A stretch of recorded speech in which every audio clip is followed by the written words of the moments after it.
How's it going, everybody? Nerdroc here, and welcome to my world. Just kind of running around, exploring right now. I realize there's some spots right near my base that I haven't been to, like right here. Like, this looks really cool. Is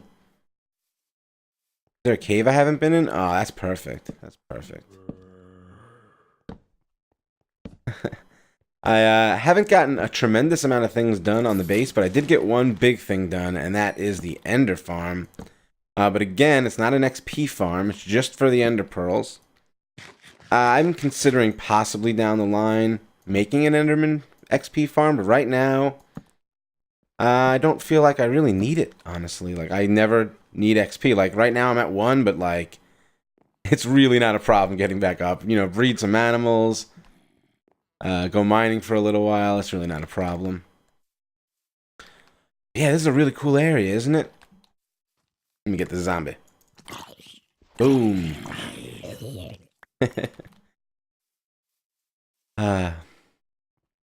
So yeah, I figure we'll head towards the Enderman farm, or the End Portal as it may, to get to the Enderman farm. And I will show you guys that. But on the way, I figured I'd take the scenic route, so to speak, and maybe we can find a cool cave or something to look at while I catch you guys up with server news and all that good stuff.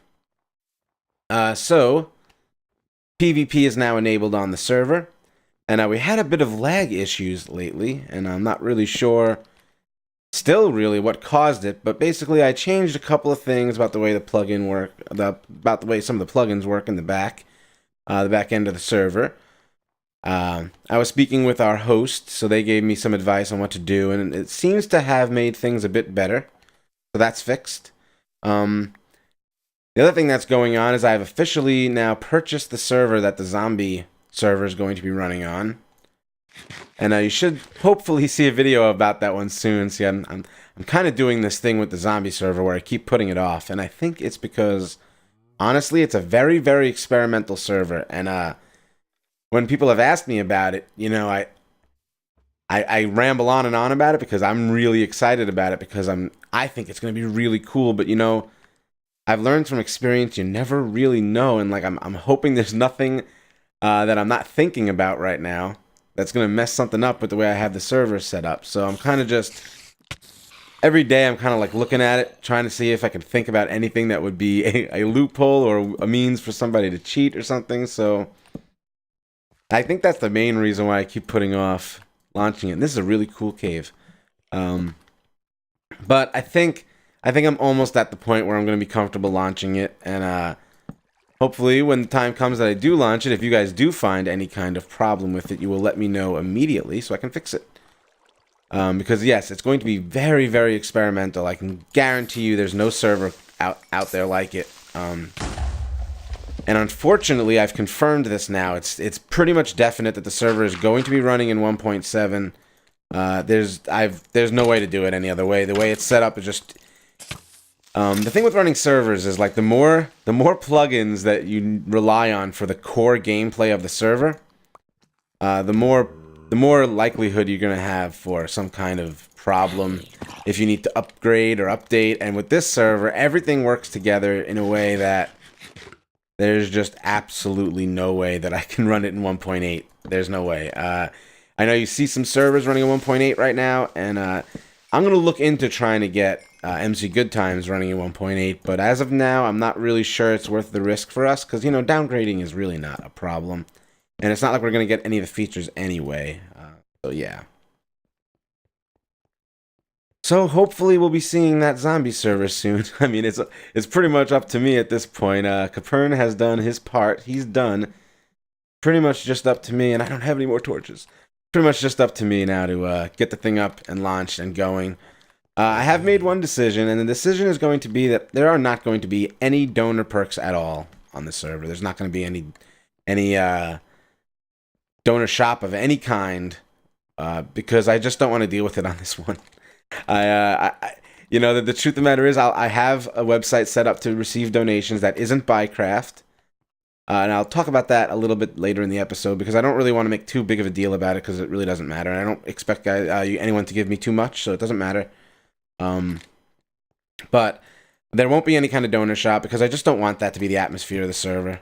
I don't want there to be people separated. I want everyone to be on equal grounds, because I think I'm trying something, you know, special and unique here. So I want it to feel that way. I don't want it to just feel like, oh, you know, I donated, just look at my cool prefix. It's like, nah, that's fine on like a fun server. I really do feel that way, which is why I did it on MC Good Times, you know. But for this type of thing, it's gonna be a very like realistic. I don't want to use the word realistic, but I can't think of anything else. It's gonna be a very legit experience. Let's put it that way. And I should probably change the subject, because I don't want to go into how the server works, because it's going to be way too complicated. But if I do release a video, I will explain how the server is going to work, because that video is going to serve as the tutorial for new players. Because as I said, there's nothing quite like it. So yeah, stay tuned for that video. Hopefully I will get it done soon. So what else is going on? YouTube has been awesome lately. I'm almost getting too into YouTube. I find myself checking my phone and checking my views constantly. I'm always looking at the little tools. This is the fun thing about YouTube, right? So you can look at the little tools you get to track how your videos are doing, right? But, oh man, which way did we come from? This way. Yeah, we're going this way.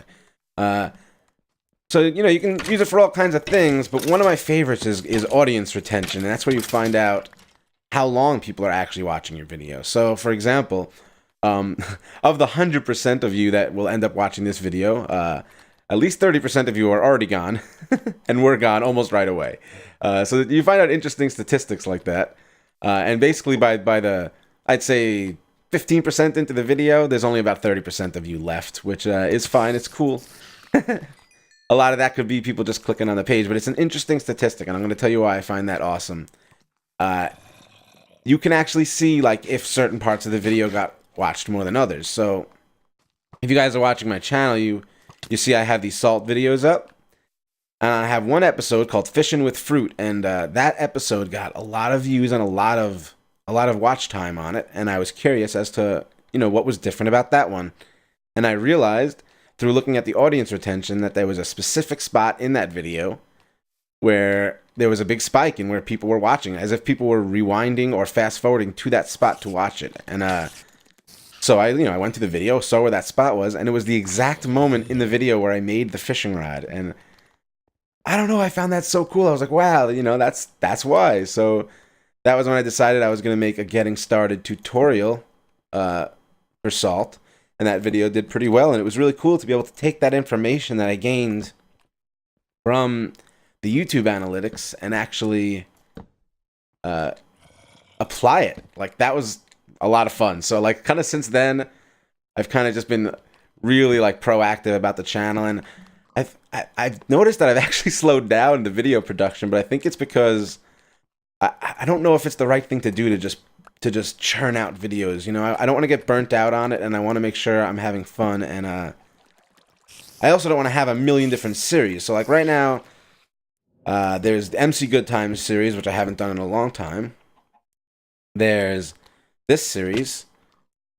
There's Salt, and now there's Long Dark. So, like, that's already 4, and MC Good Times has kind of taken a back seat because there's really not as much for me to really do in that series aside from 4-player bases, which I'm happy to do occasionally.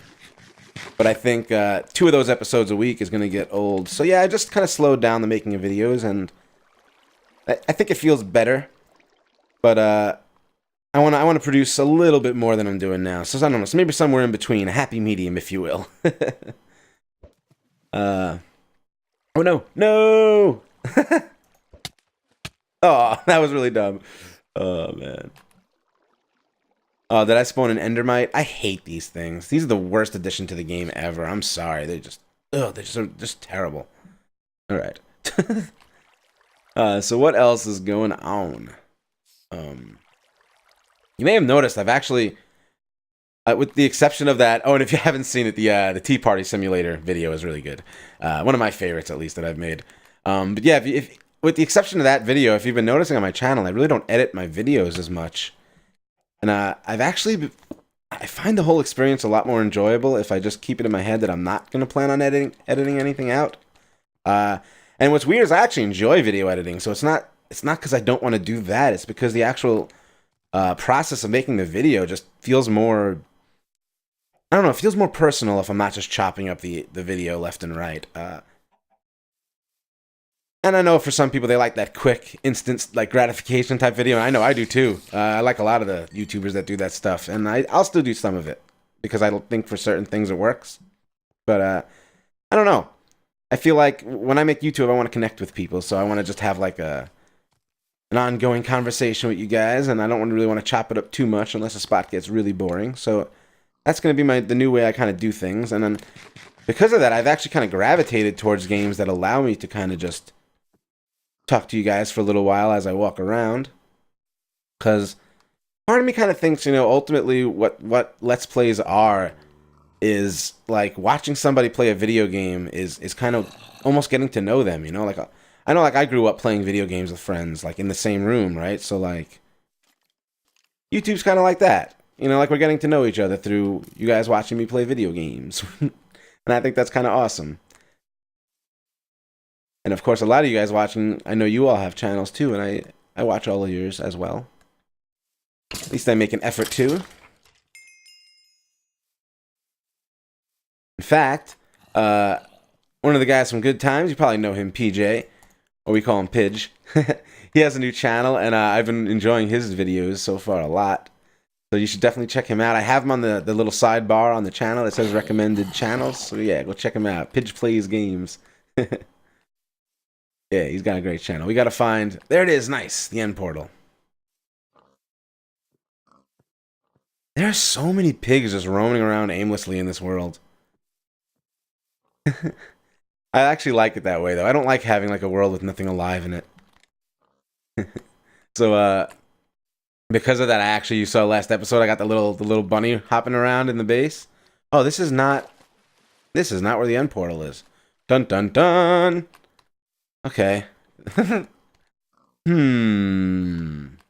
little more this way, I think, and we'll find. So, what was I just saying? Oh, wowza. I have no idea what I was just saying. That's terrible. Alright, well, moving on. Where is that portal even here? That's weird. Oh, yeah. So, anyway, we're talking about Nibbler. What a strange location for a portal. Yeah, so I made the little bunny named Nibbler in the base, and he makes the base so much cooler. He, like, runs around randomly. I don't know. And I find myself worrying about it, that he's going to fall off the base, so it gives me this, like, extra little thing. I don't know. I like it. And I found that when you name something, if they die, you'll know, because a little message will pop up in-game. So if anything does happen to poor little Nibbler, we'll know.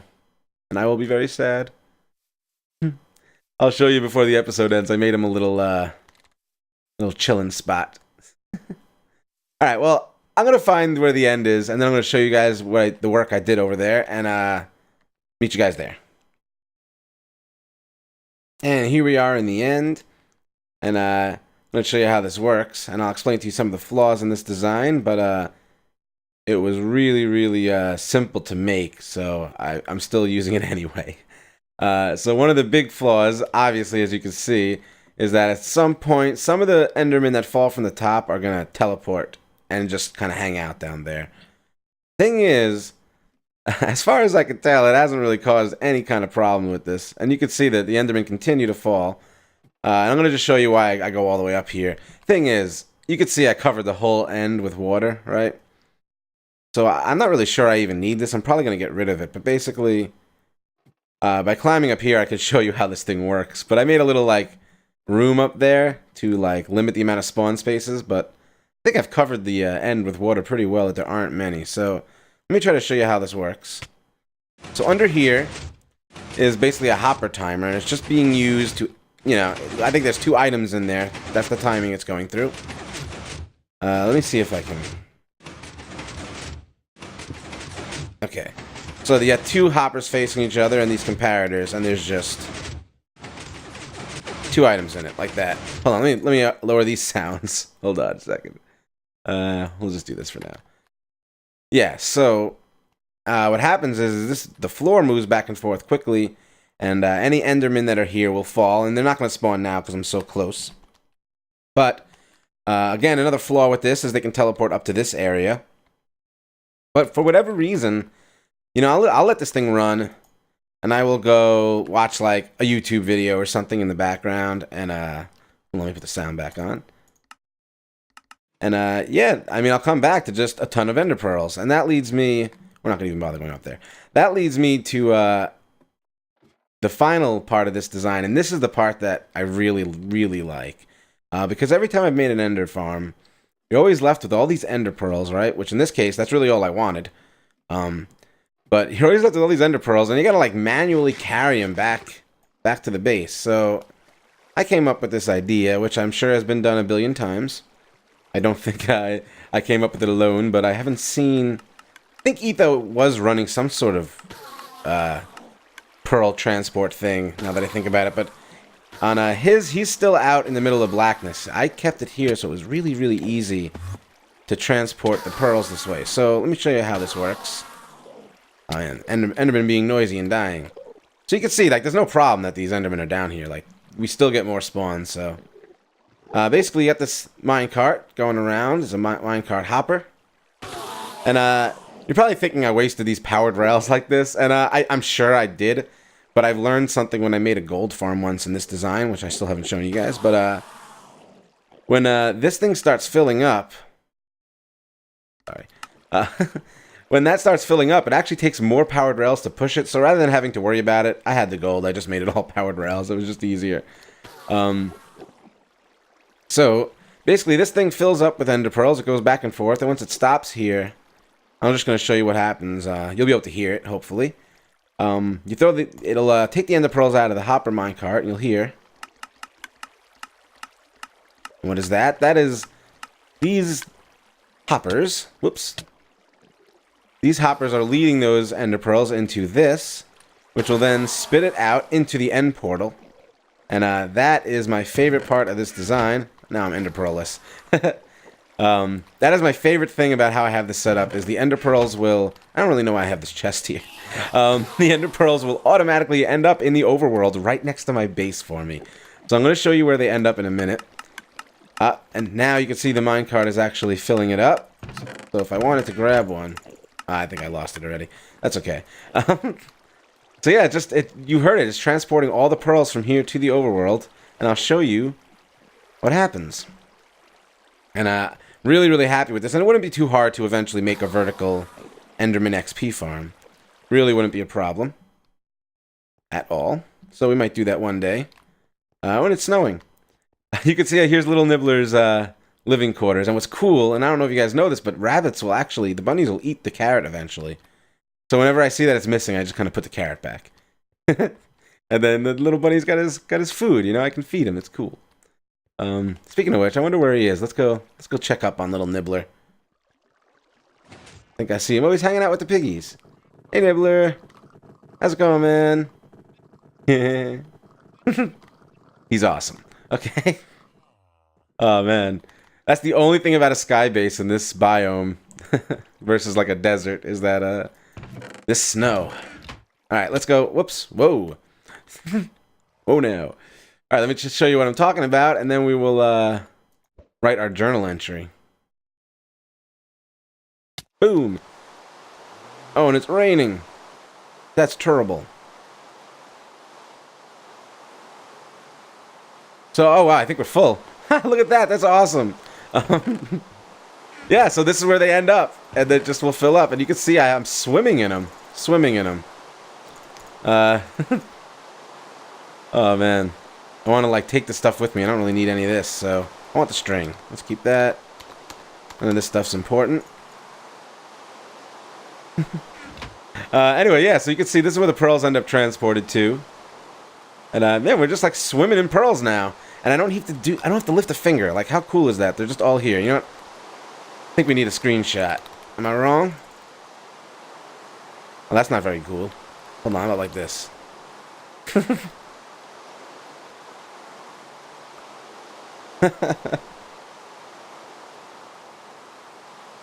Oh, that's terrible in the rain. Alright, I'll have to take it later. What am I thinking? Alright, well, let's get back up to the base. I'll go take that screenshot later. Let's go back to the base, and we'll write our journal entry.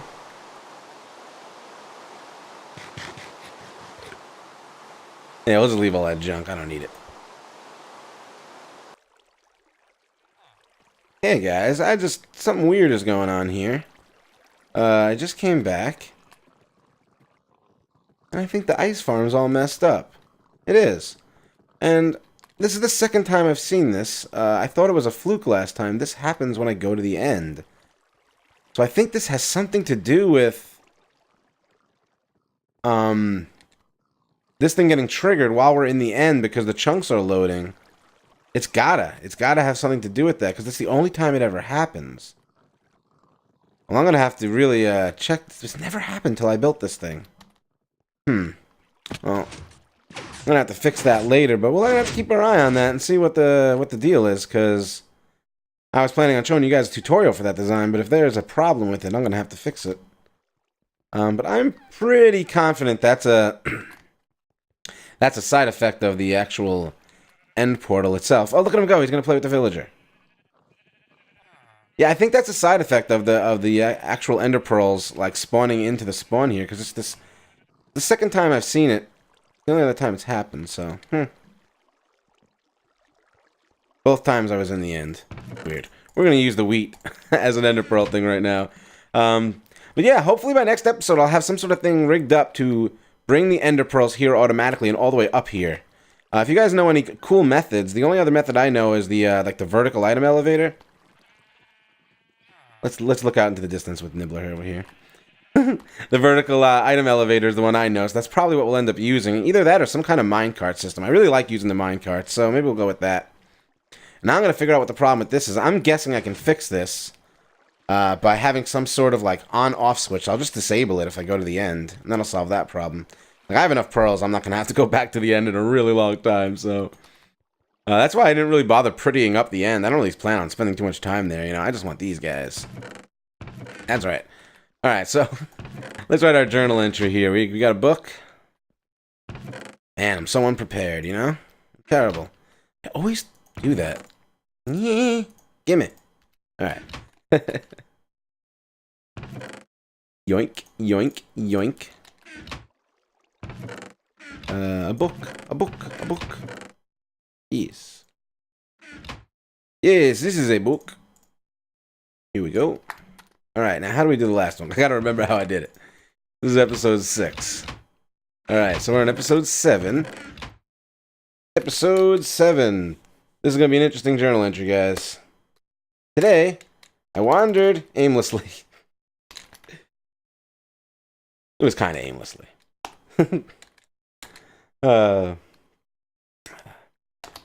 Let's see, what else do we do? Caught up with some friends. Ooh, that's some interesting spelling. And showed them my new Enderman farm. It was a great day. I want to end all of them like that for some reason. Well, short episode. I think I'm going to try to keep most of the episodes short today. At least I think it was short. I hope I'm not wrong. But yeah, just a talky episode today. I hope you guys enjoyed it anyway. Did it work? Yes. Hope you guys enjoyed it anyways. And hope you guys enjoyed that Enderman farm that I showed you. It's pretty simple to set up, so if you guys need help, just let me know. I'll explain how it all works. I don't know if I need a full tutorial video on it, but yeah. Alright, see you later, guys. Peace.